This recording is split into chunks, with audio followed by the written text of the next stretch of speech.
What's the deal, y'all? This your man King Eric, the media assassin, coming at y'all with another video.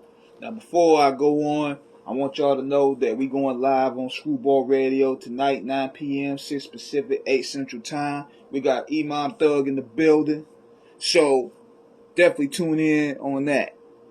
Now, with that being said, I want to talk about this documentary here.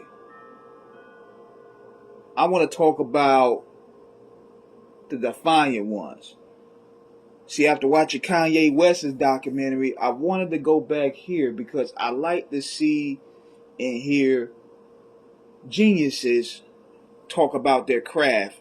How a lot of these songs that we grew up admiring and watching, dancing to, vibing to, songs that got us through a struggle were created.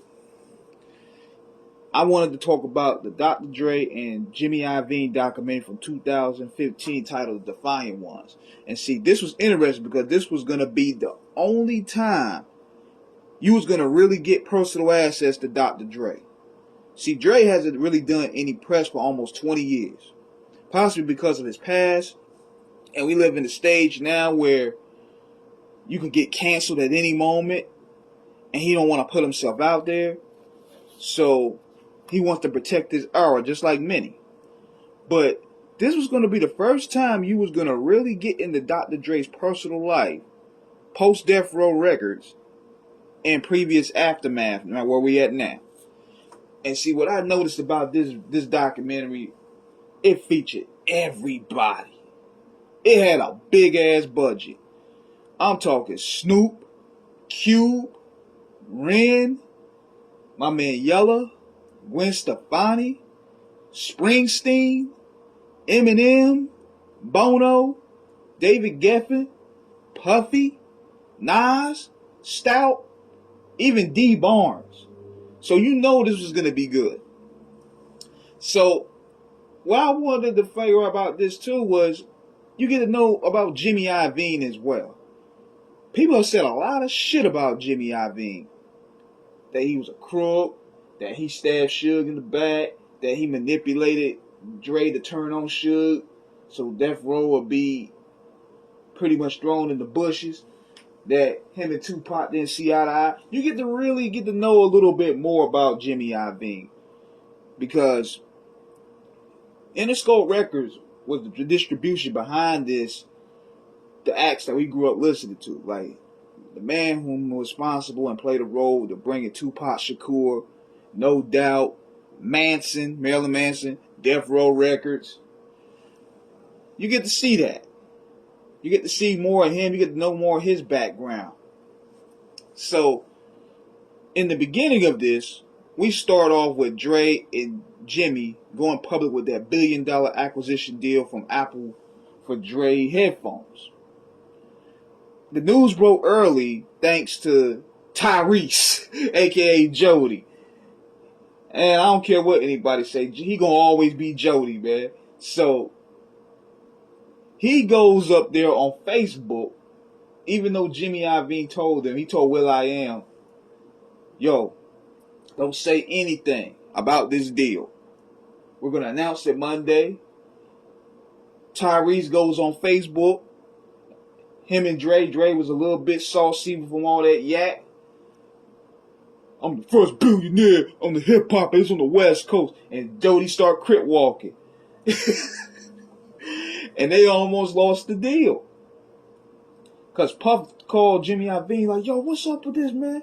Well, Dre a billionaire? What's going on? So, you really get to see Dre show regret and shame in letting that happen. Like, you start to really see the personal side of Dr. Dre with this one.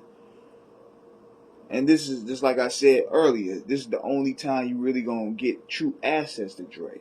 Because he doesn't really do any press. So the Defiant Ones, the concept of that is based off the 1958 movie Sidney Poitier and Tony Curtis.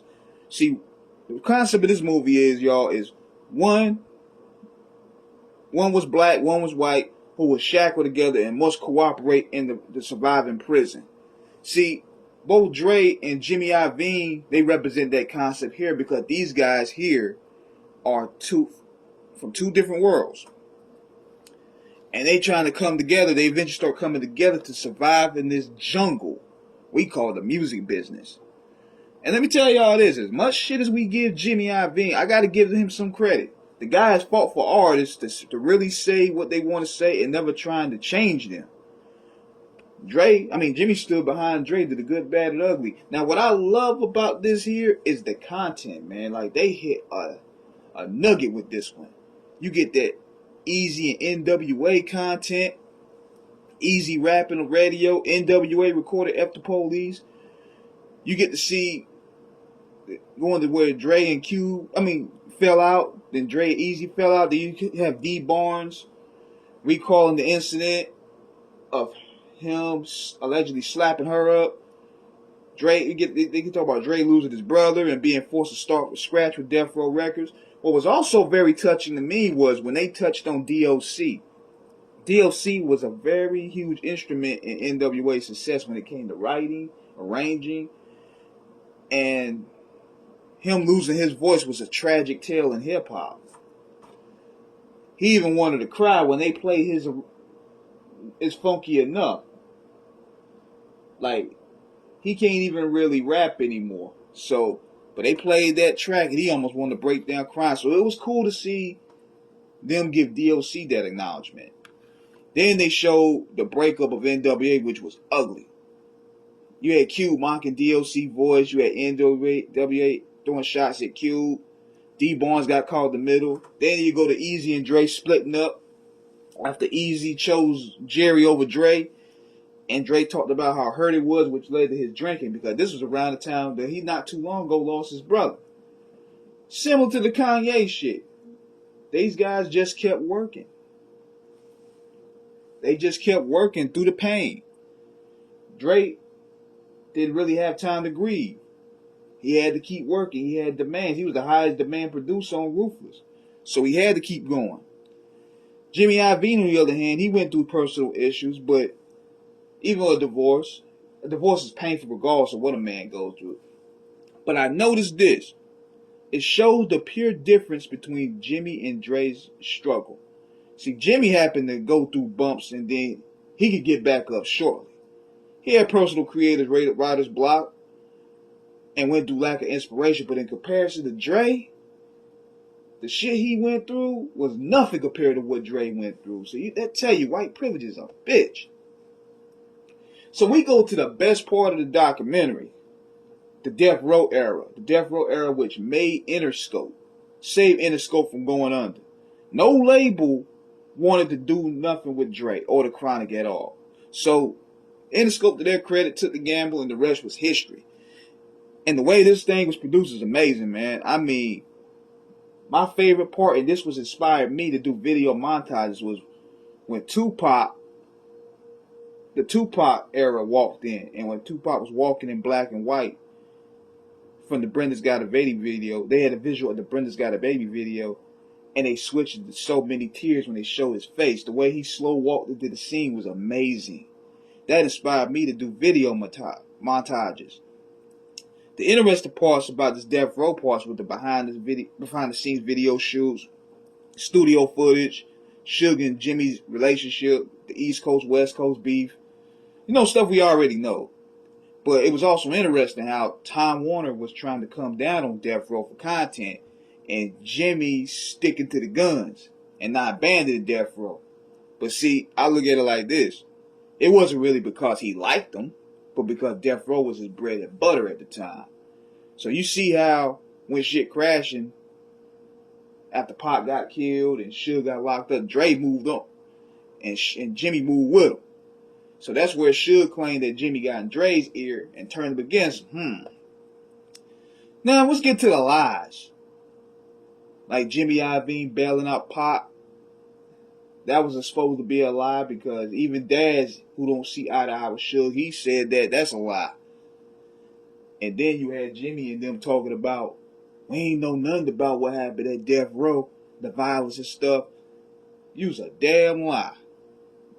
You mean to tell me that we can hear about this stuff and yet you don't know anything about it?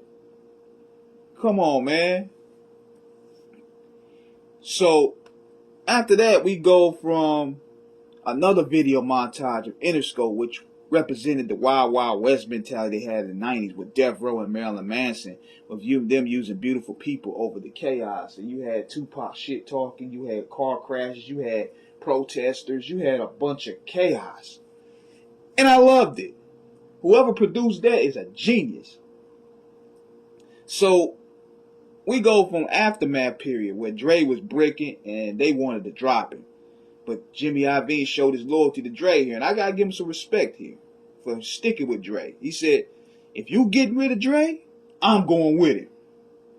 And interesting enough, Dre then discovers Eminem, and that saved Aftermath from going under. Dre also saved Eminem like us. They're crazy how both these guys were in tribulous periods of their life, and they saved each other. Now, what I find odd with this was they didn't even mention 50 Cent at all. And that's a bad look on the documentary. That does the documentary disservice because 50's movement was a juggernaut. I believe it's because, him and Jimmy don't see eye to eye these days, and him calling himself Mr. Interscope rubbed him the wrong way. But to leave 50 out, not really cover him, is a huge disservice to the documentary, in my opinion, because that took them to another millennium. So I gotta give Dre his credit, man. One of the most resilient men in the industry to come up in the crack era of Compton, surviving, leaving Rufus for broke, building Death Row with Suge, getting bullied by Suge, and starting over with Aftermath. The man started 3 companies with his sound engine. His sound, which changed the world. And I give Jimmy Iovine his credit too in terms of sticking with Dre. Because a lot of these people in this game, they'll abandon you. They abandon you. And one thing I gotta say too, which is interesting, when they talked about Suge start shit in New York City, man, if you really look back at that, Suge was a psycho, man. Like, you gonna go in a nigga home turf, especially around that period in New York City where it was grimy as hell, and diss a nigga at his home turf? Sheesh. Suge is a psycho, man. And then it was funny how Puff acted like he wanted to rumble. But they ain't say none of that then. So, people change the story to how they want to see it. Now that the people that lived it at that time are gone or locked up. So it was an interesting time. But overall, I enjoyed it. I enjoyed it even though it had some inconsistencies and there's a lot there. But the way it was produced, you get to see more Dre, you get to see more M. Snoop brings the comedy relief. You get to see even Iovine's history in producing a lot of iconic records. So I learned a lot from this documentary here. So let me know what you guys think in the comments. It's King Eric. Holla.